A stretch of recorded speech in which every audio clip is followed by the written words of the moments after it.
shouldn't be this sad. I didn't know you well, though I guess I always thought there'd be more time. Friend of a close friend, stories she would tell always kept you close in my mind. When you asked, "How are you?" you listened, your opal eyes fixed in their gaze, and laughter like a melody that flowed straight from your heart, in the joyful song that colored all your days. Is there ever a good time for goodbye? People we love leave too soon. Now you're somewhere off among the starry, starry sky, shining brighter than the harvest moon. And if the heavens rain your goodness down upon us, sowing seeds of kindness far and wide, then it gives me greater hope for tomorrow. We'll share stories again sometime, I know, and we'll stroll along the peaceful riverside.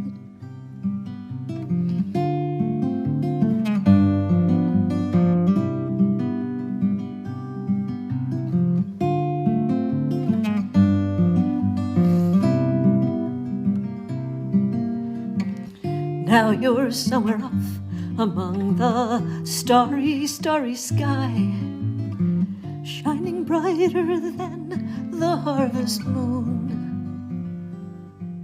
And if the heavens rain your goodness down upon us, sowing seeds of your kindness far and wide, then it gives me greater hope for tomorrow. We'll share stories again sometime, I know, strolling barefoot by the peaceful riverside.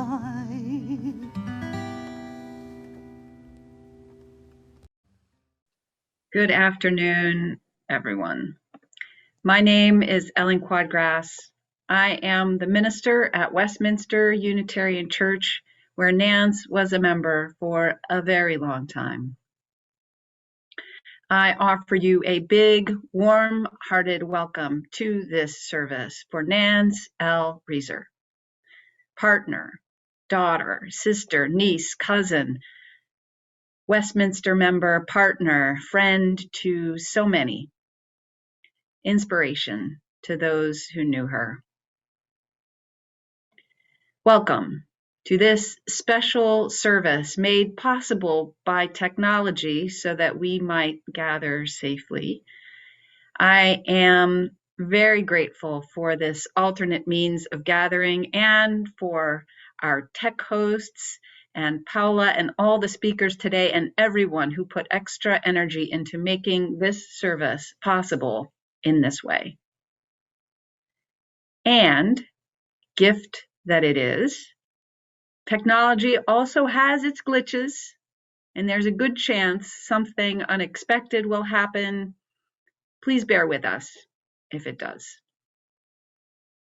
My deep hope is none of this would detract from the wholeheartedness with which we can show up today to remember, honor, lift up, and celebrate our beloved Nans. And she was beloved. Nans had one of the biggest hearts around, and those who knew her couldn't help but love her. Today, different people from different parts of Nans's life will share memories of who she was. And then after the service, we encourage you to stay for post-service breakout rooms to tell your own stories about who Nans was to you, what she meant to you. In the shares today, you will pick up on some common themes: humility, kindness, energy, organizational skill, sense of humor, kindness, generosity, leadership. And did I mention kindness? Nans had an unself-conscious kindness about her that you could not miss, as well as a wonderfully logical, organized mind that allowed her to turn her kindness into effective action for good. And she had a deep humility that made it clear she wasn't in it for the kudos. When I talk to families about a loved one after they die, I sometimes ask what they think the person might say if they were here with us in this moment. When it came to Nance, I didn't have to ask. I could practically hear her saying, "Really? All this? It's not necessary." Then I picture her sort of metaphorically retreating to the back of the sanctuary or whatever the equivalent is on Zoom. Nance did not love being up in front of groups of people. But the irony is that Nance, while not wanting the spotlight, was right in the center of everything anyway. Known and loved by scores of people, she didn't like to be up front, but she knew how to lead from the center. One big case in point right here at Westminster is, of course, Sharing Locker. Her brainchild, her love, her expression of love, a beautiful creation that she shepherded with care, devotion, and meticulous attention to detail from its very first inception right through her graceful and thought-through handoff to the next generation of leaders. Sharing Locker offered an opportunity for everyone at Westminster to get to be involved, to get to care, to get to offer love to others in concrete ways, even as it was a blessing and a boon for so many underserved Rhode Islanders. It was a gift from Nance and a big part of her legacy. Donna Poland will talk a little bit more about that later. But because Nance preferred to stay out of the limelight, a lot of us don't know that much about her life. I know I didn't.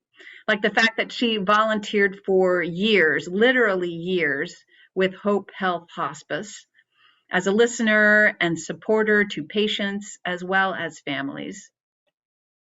Or that she loved to travel and did a lot of it, not just in this country, but internationally. Some of her favorite places included Iceland, New Zealand, the Mediterranean, the Canadian Maritime provinces. We saw a few of the pictures of those travels in the prelude opening slideshow.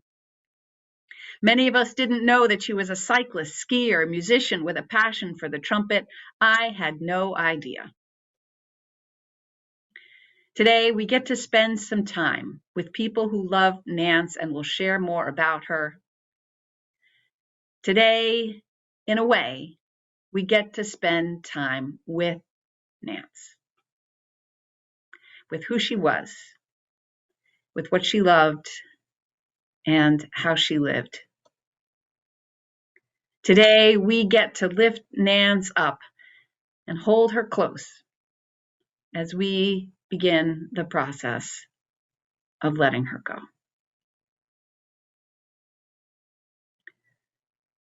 Our chalice lighting will be read by Amy Abel. Few people embody the following quote better than Nance Reeser. Times our own light goes out and is rekindled by the spark from another person. Each of us has cause to think with deep gratitude of those who have lighted the flame within us.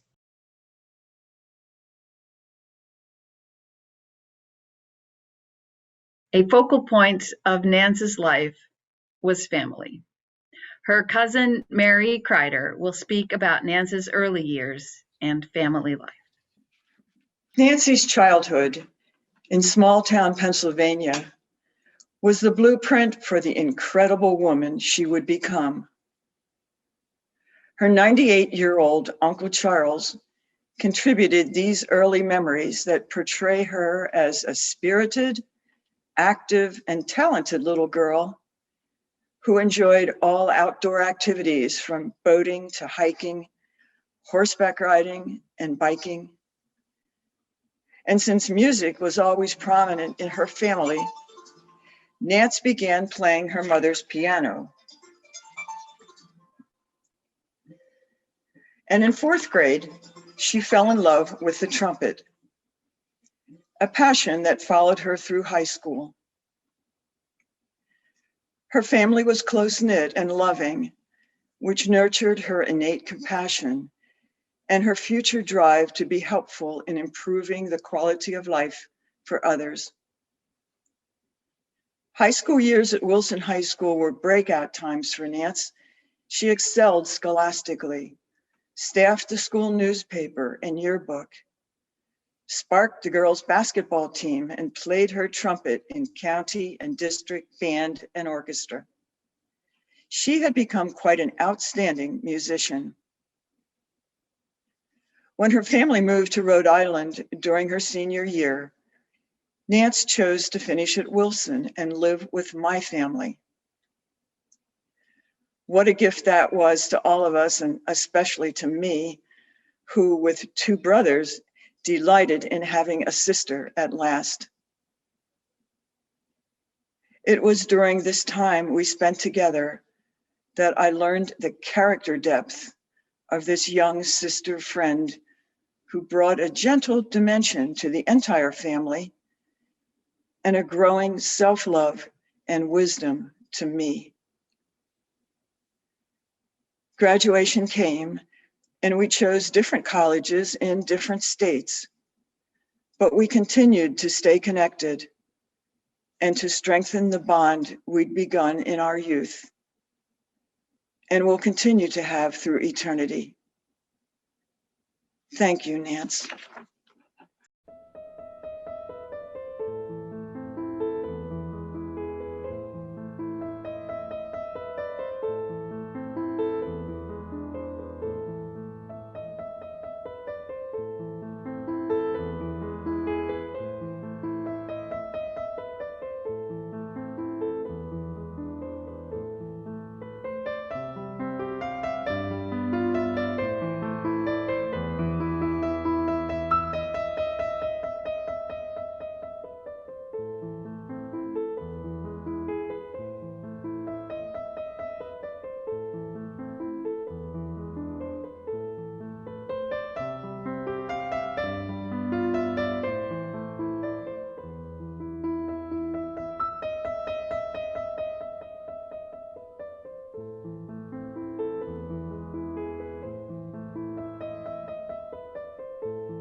Nancy had requested that the poem In Lieu of Flowers by Shauna LeMay be read at her memorial service. It will be read by Dora Stewart. Although I love flowers very much, I won't see them when I'm gone. So in lieu of flowers, buy a book of poetry written by someone still alive. Sit outside with a cup of tea, of a glass of wine, and read it out loud or silently, by yourself or to someone. Spend some time with a single flower, a rose maybe. Smell it, touch the petals, really look at it. Drink a really nice bottle of wine with someone you love, or champagne, and think of what John Maynard Keynes said. My only regret in life is that I did not drink more champagne, or what Dom Perignon said when he first tasted the stuff. Come, quickly, I'm tasting stars. Take out a paint set and lay down some colors. Watch birds. Common sparrows are fine. Pigeons too. Geese are nice. Robins. In lieu of flowers, walk in the trees and watch the light fall into it. Eat an apple, a really nice big one. I hope it's crisp. Have a long soak in the bathtub with candles, maybe some rose petals. Sit on the front stoop and watch the clouds. Have a dish of strawberry ice cream in my name, or chocolate. If it's winter, have a cup of hot chocolate outside for me. If it's summer, a big glass of ice water. If it's autumn, collect some leaves and press them in a book you love. I'd like that. Sit and look out a window and write down what you see.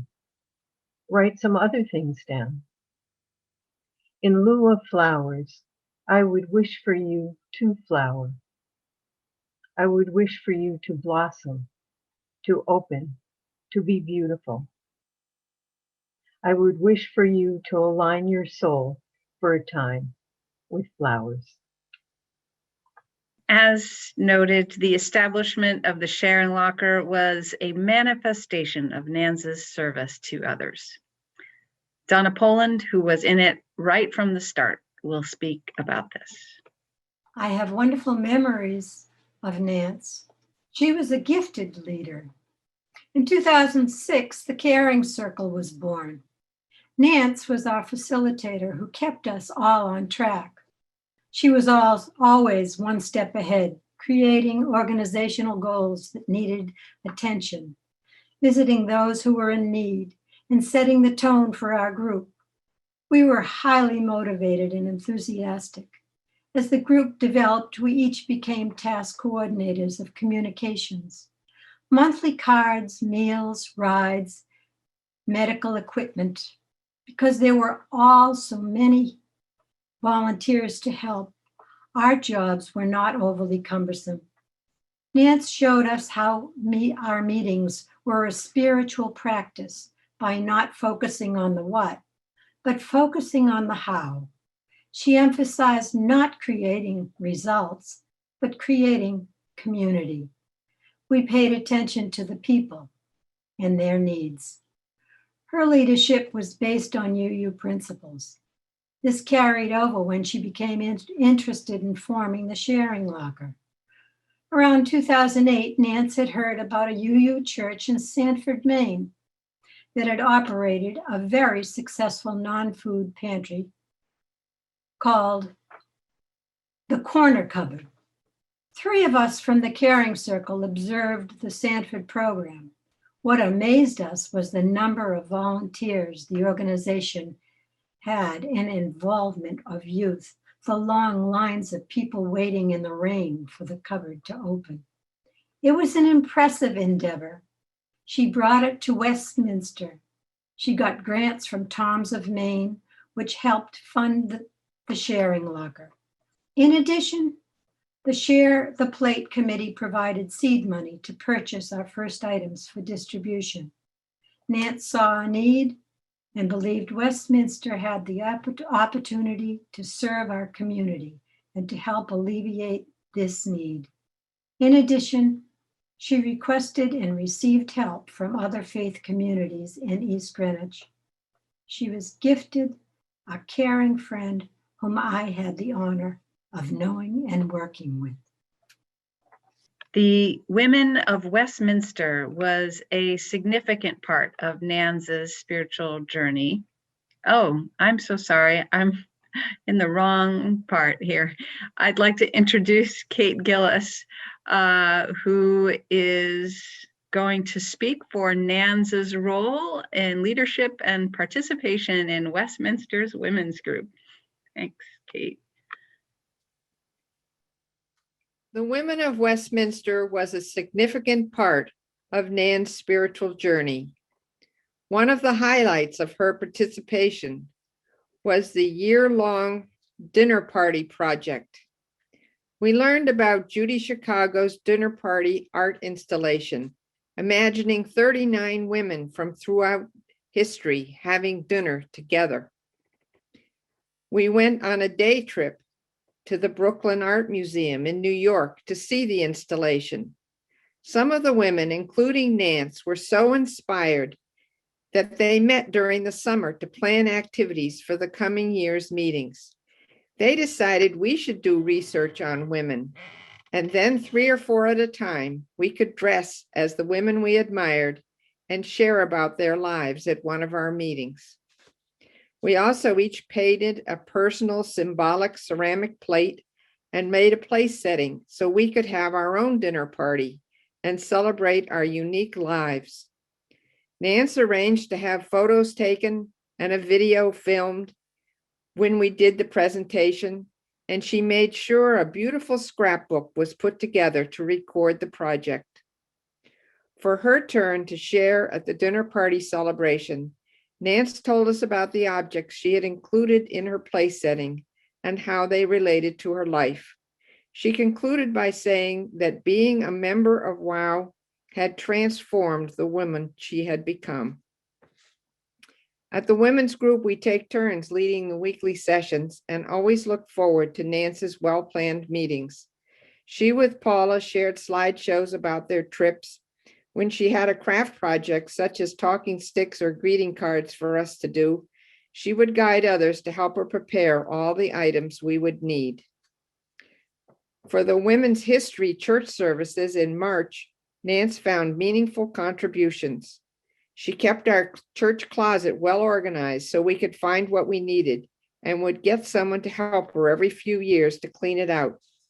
She celebrated our birthdays with personalized cards, our milestones such as housewarmings with thoughtful blessings, and reached out to help when someone was going through a difficult time. We, the Women of Westminster, will miss her enthusiastic participation and her caring spirit.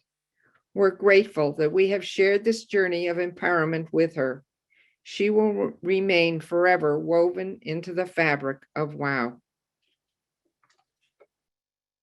Be like a bird walking in her flight, on a limb to slide. There's a gift beneath her that sings, sings, knowing she has wings. That sings, sings, knowing she has wings. Be like a bird walking in her flight, on a limb to slide. There's a gift beneath her that sings, sings, knowing she has wings.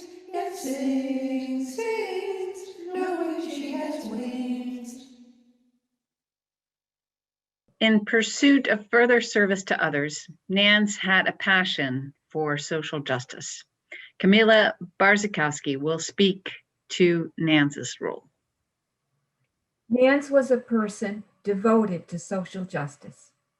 When UUA announced its UU the Vote program in 2019, Nance was excited and ready.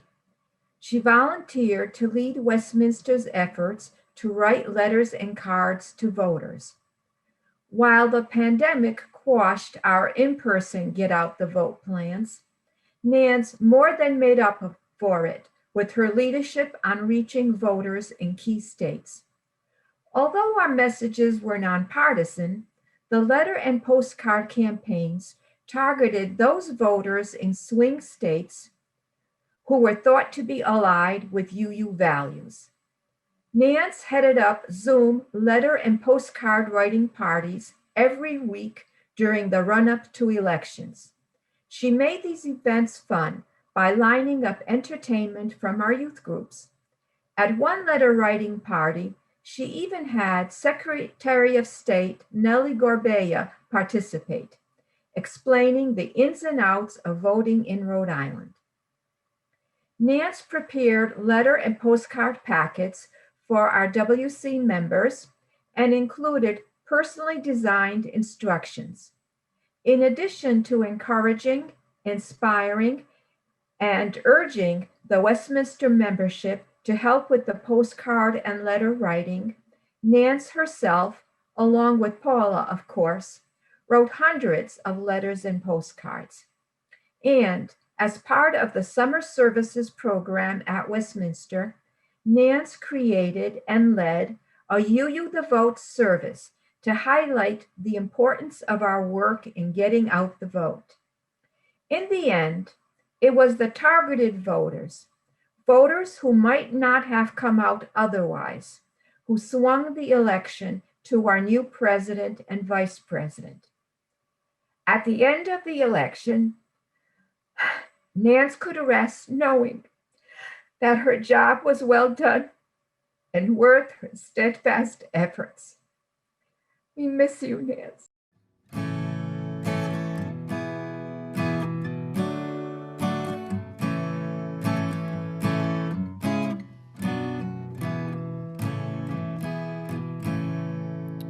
Changes in the wind, a new day will begin. There's a light on the horizon, right will rise again. We will bend the light, bend the light. We will bend the light, bend the light. We will bend the light toward kindness. We will bend the light. We will lift our sisters up, and beside our brothers stand. There's a light on the horizon. Neighbor, take my hand. We will bend the light, bend the light. We will bend the light, bend the light. We will bend the light toward kindness. We will bend the light. We will raise our voice and make a joyful noise. There's a light on the horizon. Freedom is our choice. We will bend the light, bend the light. We will bend the light, bend the light. We will bend the light toward kindness. We will bend the light. We will reach across the seas and let our hearts be known. There's a light on the horizon. Hope is coming home. We will bend the light, bend the light. We will bend the light, bend the light. We will bend the light toward kindness. We will bend the light. Changes in the wind, a new day will begin. There's a light on the horizon. Right will rise again. We will bend the light, bend the light. We will bend the light, bend the light. We will bend the light toward kindness. We will bend the light. We will bend the light toward kindness. We will bend the light.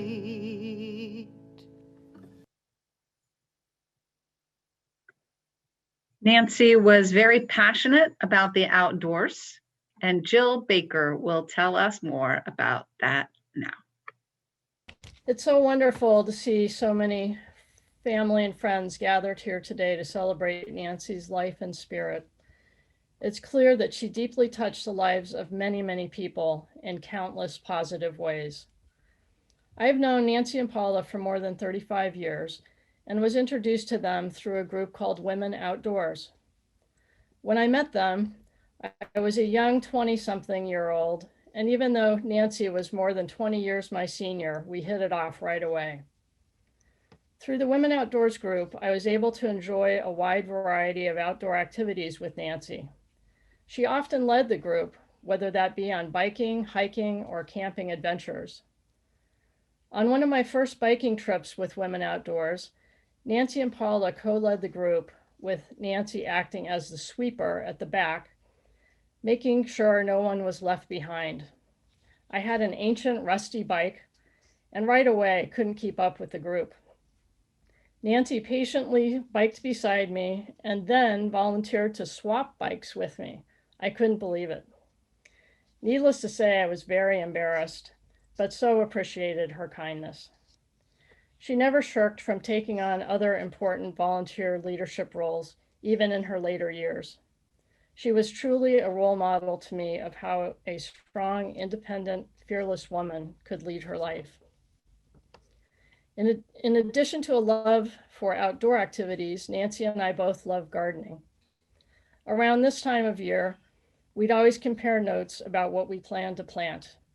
She was an amazing gardener, and I have to admit to being a bit envious of her incredible green thumb and the bountiful crops that came out of her garden. Another passion of Nancy's was card making. She often reflected her deep interest in people by sending beautiful handmade greeting cards. She also had a wonderful way of remembering both big and small things that were going on in the lives of her family and friends. I'm going to miss her cards and also hearing her ask, "How's your dad doing?" or "How did that project at church work out?" I'm sure many of you can relate to sometimes finding it a challenge to redirect the conversation to learn how she was doing and what was going on in her life. She so selflessly focused on others. Nancy always had so much positive energy, and her can-do attitude and bright outlook on life are important traits that I will always try to emulate. I'm really going to miss Nancy's laugh and sparkling blue eyes, her constant presence in my life, and her unwavering love and support over so many years. A shining candle has gone out, and what we have left is the precious memory of how brightly it burned and the warmth it gave and continues to give to us. Thank you, Nancy.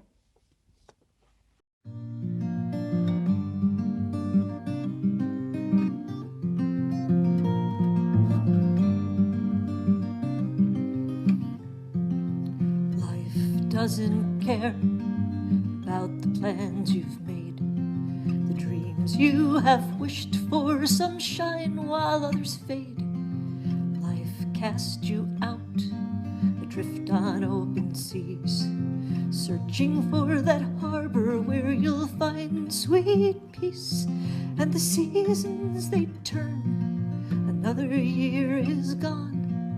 Lessons learned and bridges burned, a friend who died too young. Still her kindness reminds me that if we're truly blessed, life gives us love and love gets us through the rest.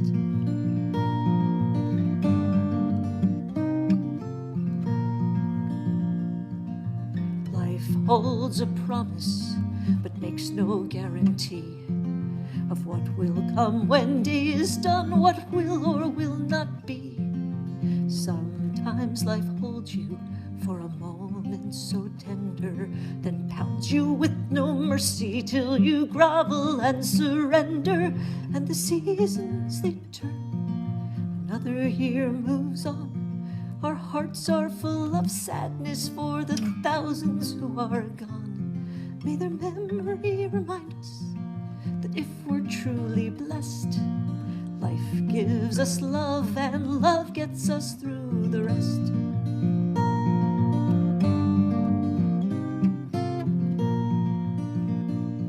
So here am I still standing There were days I had my doubt, but with all your love surrounding me, I found my way out.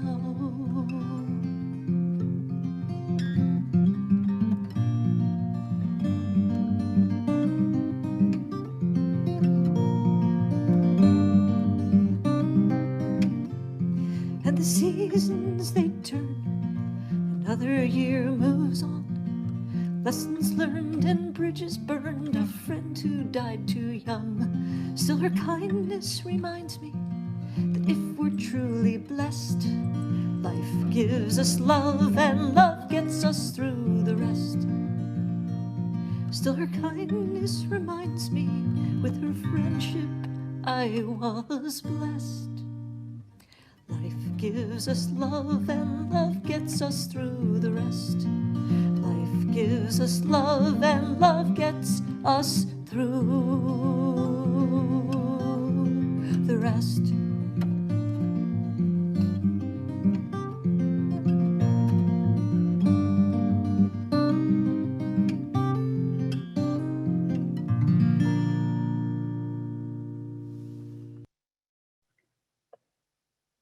Nancy's multitude of friends included the Wilson High School class of 1958, or more specifically, the quote, Wild Women of Wilson.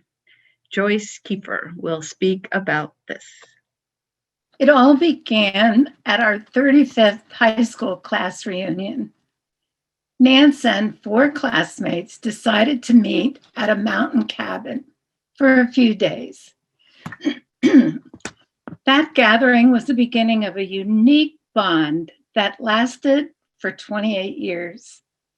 We named ourselves the Wild Women of Wilson, 5 women who traveled together every year to places like New York City, Texas, Disney World, New Orleans, and one of my favorites, an island off the coast of Maine, but many other towns and villages.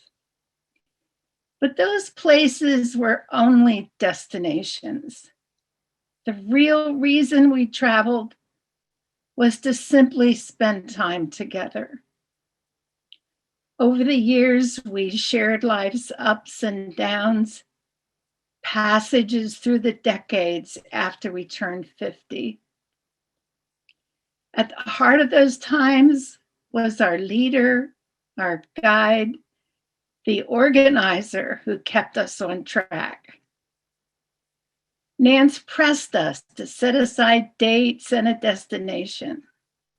She researched things to do and bought tickets online and gently nudged us to make decisions. She probably thought it was like herding cats. As our friendships grew into a sisterhood, Nance was at the heart of the wisdom that we gained, the compassion we shared, and the bond that held us together. Now our fabulous 5 is down to a thankful 3. But our memories of Nance and another wild woman we lost just last year will always live in our hearts. Thank you, Nance.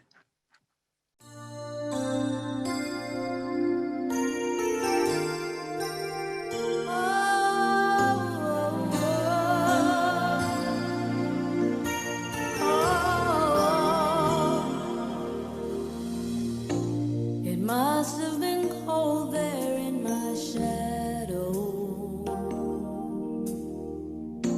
to never have sunlight on your face. You were content to let me shine, that's your way. You always walked a step behind. So I was the one with all the glory, while you were the one with all the strength.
Reverend Barbara Fast, former minister at Westminster, who became personal friends with Nance and Paula, will read For the Love of the World by Charlotte Tallmountain.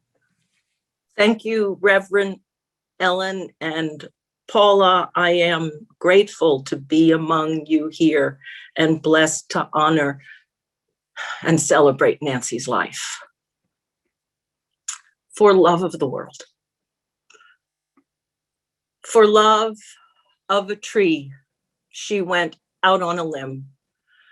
For the love of the sea, she rocked the boat. For love of the earth, she dug deeper. For love of community, she mended fences. For love of stars, she let her light shine. For love of spirit, she nurtured her soul.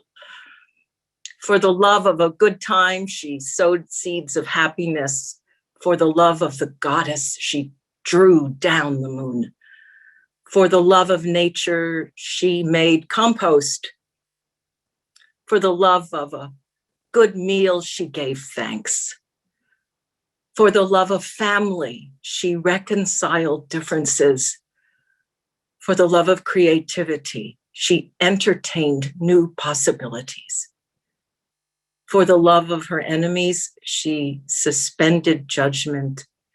And for the love of herself, she acknowledged her worth, and the world was richer for her.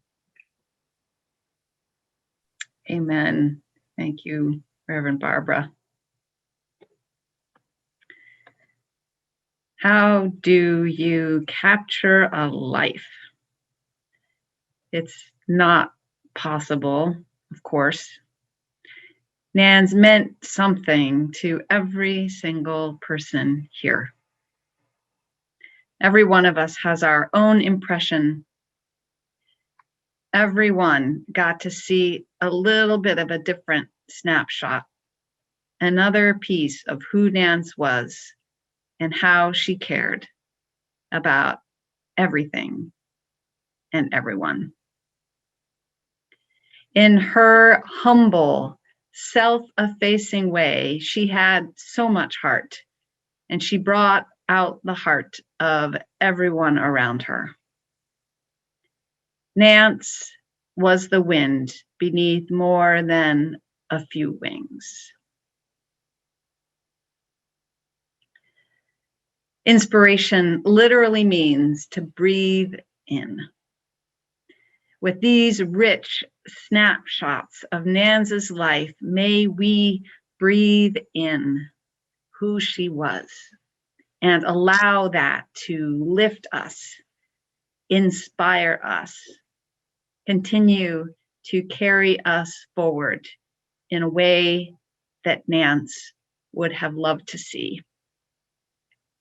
In the poem read earlier by Doris, we can imagine some words Nance might have said to us.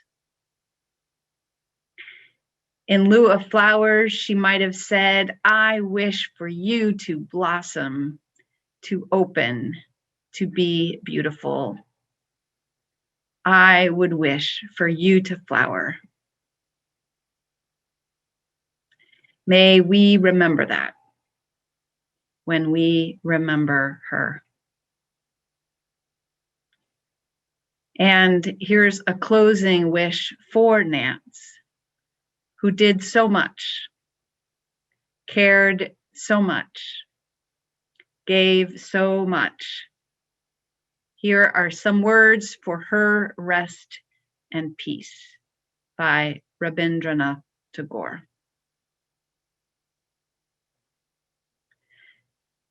Peace, my heart. Let the time of parting be sweet. Let it not be a death, but completeness.